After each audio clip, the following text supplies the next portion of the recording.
Hari ni kita nak cerita pasal ZX Moto. Video yang dinanti-nantikan dan diminta-minta dalam ruangan komen aku. Korang dengan aku nerd daripada 2B Performance, seorang rider yang sangat obses dengan racing motor. Terkejut satu dunia bila ZX Moto boleh menang race meninggalkan nama-nama besar macam Yamaha, Triumph, Ducati bertiang-tiang jauhnya. Motor jenama Cina menguasai pasaran kapcai, pasaran skuter dah lama dah. Tapi kita rasa biasa je. Kita rasa sebab harganya murah dan kualitinya berpatutan. Tapi bila dalam race yang bertaraf dunia macam World Super Sport, menang double pula tu, dua-dua race, memanglah terbuka biji mata orang-orang dalam dunia ni. Orang yang tak tahu pasal race pun tiba-tiba jadi nak ambil tahu macam mana dan siapa yang menjadikan sebuah jentera Cina boleh menang perlumbaan World Super Sport secara dominan. Nama ZX Moto tu sendiri sebenarnya agak mengelirukan. ZX ni sangat sinonim dengan Kawasaki melalui siri-siri high performance dia, ZX6, ZX10, ZX2.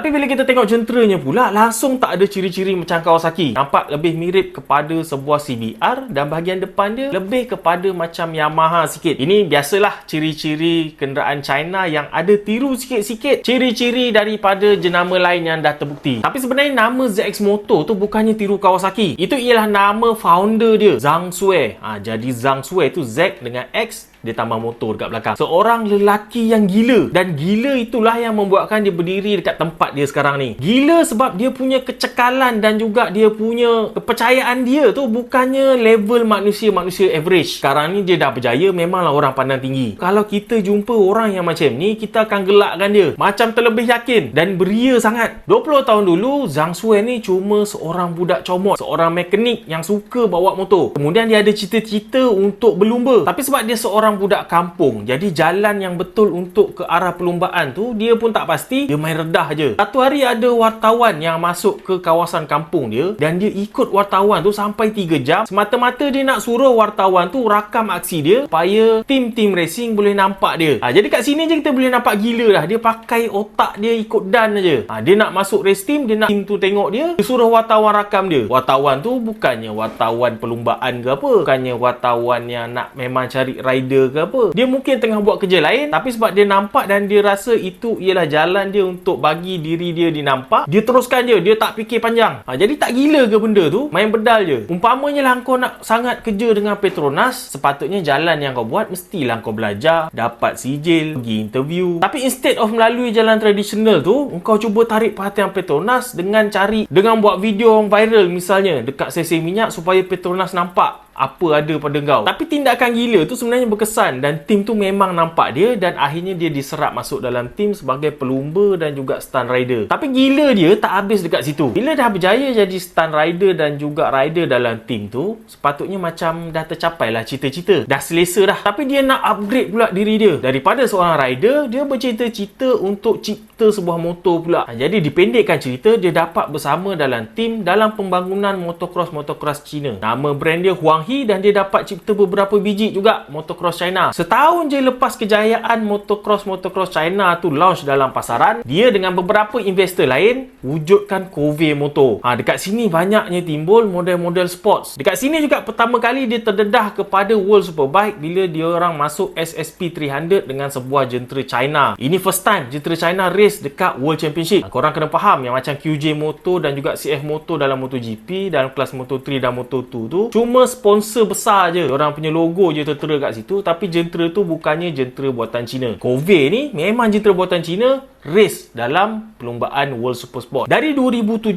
sampailah 2024, Cove berjaya hasilkan banyak model-model sports dan jadi leader dalam industri motor dekat China. Dalam tempoh lebih kurang 7 tahun ni, kita tahulah, bayangkan sebuah company baru cuba untuk masuk market motor dan dalam masa 7 tahun ni banyak jentera-jentera sports yang keluar secara agresif. Jadi selepas 7 tahun, kebanyakan board of director ni buat keputusan inilah masa untuk tuai hasil. Yelah, bayangkan 7 tahun ni macam berhempas pula. Tolak tepi cerita pasal untung dulu. Yang penting nak keluarkan jentera yang bermutu sampai orang percaya. Sekarang ni bila dah percaya, diorang nak tumpukan dekat sales lah untuk tuai hasil dan dapatkan keuntungan. Oleh sebab diorang target untuk fokus dekat bahagian sales dan production, bahagian R&D diorang cut budget. Diorang kata dah cukup-cukup lah, kita nak R&D lagi, kurangkan sikit, kan kita nak target dapat duit. Bab inilah yang Zhang Sue ni tak setuju. Dia sentiasa nak upgrade aja dalam R&D. Jadi dia keluar dan dia buat sendiri company untuk produce motor-motor sports yang ikut kepala dia. Dia nak R&D tu paling utama sekali. Dekat sinilah terlahirnya ZX Motor. Jadi dalam masa yang singkat, di antara 2024 sampailah hari ini, dia dah berjaya keluarkan beberapa model sports untuk bersaing dalam pasaran motor dunia. Inilah dia punya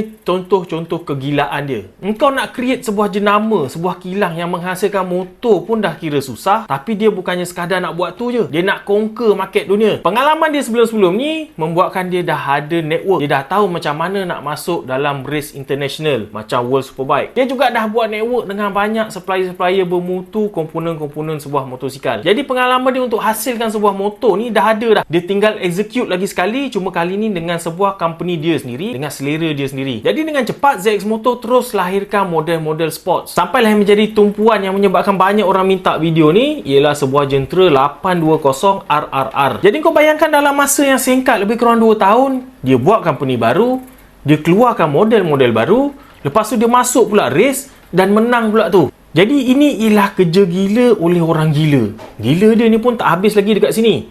Kalau kita tengok dia punya perangai ni, dia ada satu sikap, memang sikap entrepreneur. Memang tak nak putus asa. Tengok je lah kenyataan ni, dia cakap lebih kurang macam ni lah. Aku nak simpulkan, dia cakap, kalau aku berusaha 2 kali ganda lebih daripada pesaing-pesaing aku, takkanlah aku tak berjaya. Itu kalau 2 kali. Kalau aku berusaha dengan lebih gigih 10 kali ganda daripada pesaing-pesaing aku, takkanlah aku tak berjaya kalahkan dia orang. Mesti boleh punya. Macam itulah lebih kurang kenyataan dia. Lepas aku tengok video tu pun, aku ambil kata-kata ni sebagai sebuah inspirasi. Lebih kurang lah kalau kita nak kalahkan kita punya pesaing, secara simpelnya kena berusaha berkali ganda daripada dia. Kalau seminggu dia training 2 kali, kita training 10 kali, mestilah kita boleh kalahkan dia lepas tu. Jadi selepas double win di Portimao, bila dah banyak tumpuan, dia bagi satu lagi kenyataan gila yang sangat yakin. Aku rasa keyakinan dia ni dah start menggoyangkan jenama-jenama yang lebih kukuh, yang dah lama bertapak dalam industri motosikal ni. Dia cakap tak lama lagi dia yakin China akan conquer 50% daripada keseluruhan market motosikal, mengalahkan jenama-jenama yang sedia ada. Menang di World Super Sport tu macam satu langkah yang sangat strategik dan jalan yang betul untuk memulakan misi dia untuk merampas market. Tengok je lah kat Malaysia ni, kau tengok dah berapa banyak orang tanya bila 820 RR ni nak masuk Malaysia. Dan masa aku tulis artikel ni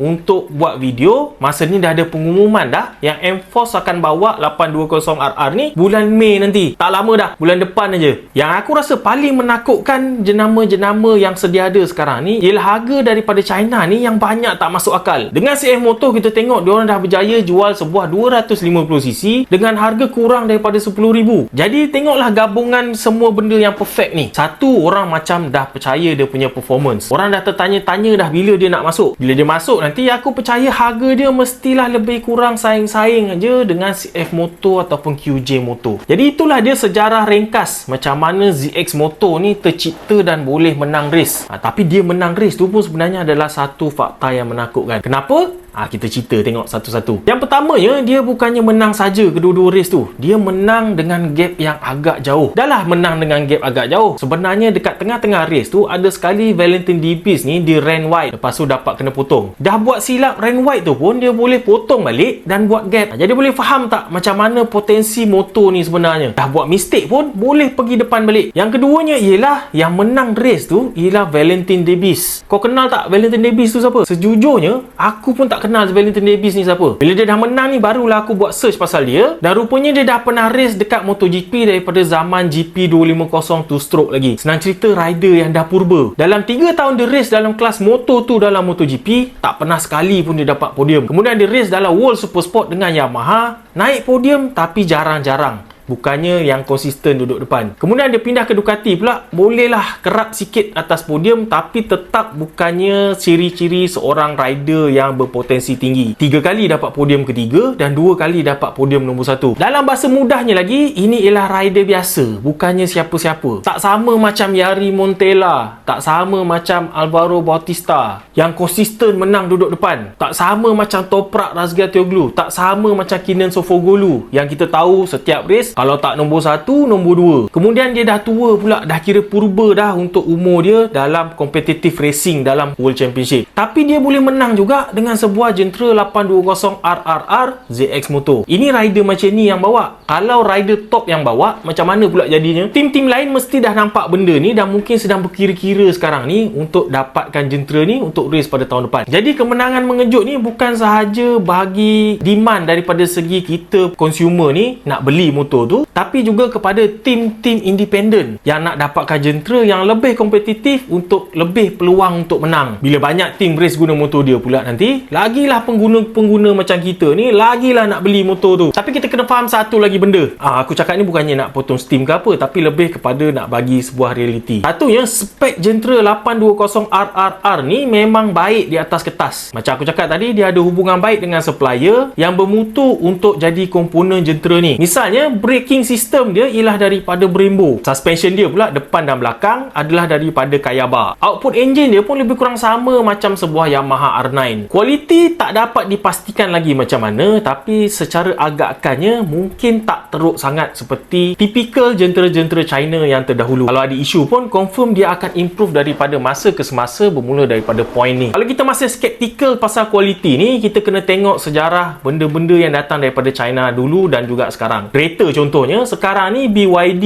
dan banyak lagi jenama-jenama China yang lain dilihat sebagai sebuah jenama yang premium. Kita tengok dulu, handphone China memang betul-betul loyak. Tapi sekarang ni kalau kita tengok jenama Xiaomi ataupun Huawei, kita tak tengok brand tu sebagai brand yang mempunyai kualiti yang rendah. Jadi tak ada bezanya dalam industri motor ni, kenapa dia tak boleh jadi sama macam benda-benda yang tadi tu. Tapi ini semua ialah spek di atas kertas, dan kalau kita nak bandingkan dia dengan Gentra yang berada dalam sebuah race super sport, sebenarnya perbezaan dia agak besar. Sebuah Gentra yang race dalam super sport sebenarnya agak jauh berbeza dengan Gentra jalanan. Radiator je yang dekat World Super Sport tu yang lebih besar dan juga mempunyai oil cooler, harga dia dah lebih kurang 20 ke 30 ribu sebiji. Dah hampir sama dengan harga sebuah sebiji motor. Jadi Gentra yang menang race tu, janganlah kau expect dia sama macam dekat Gentra Street. Daripada review-review yang ada dalam YouTube, yang orang review 820 RRR ni, nampak macam dia sebenarnya okey. Macam telaan kita tadi, macam Xiaomi, macam Huawei, dia macam dah tak ada masalah kualiti sangat dan performance dia sebenarnya dah sama level dengan jenama-jenama besar yang berada dalam industri motosikal sekarang ni. Jadi kita tunggu je bila motor tu masuk Malaysia. Tak lama je lagi, bulan depan je, dan aku harap aku dapat peluang untuk test sebiji. Kita nak tengok macam mana rupa dia sebenarnya,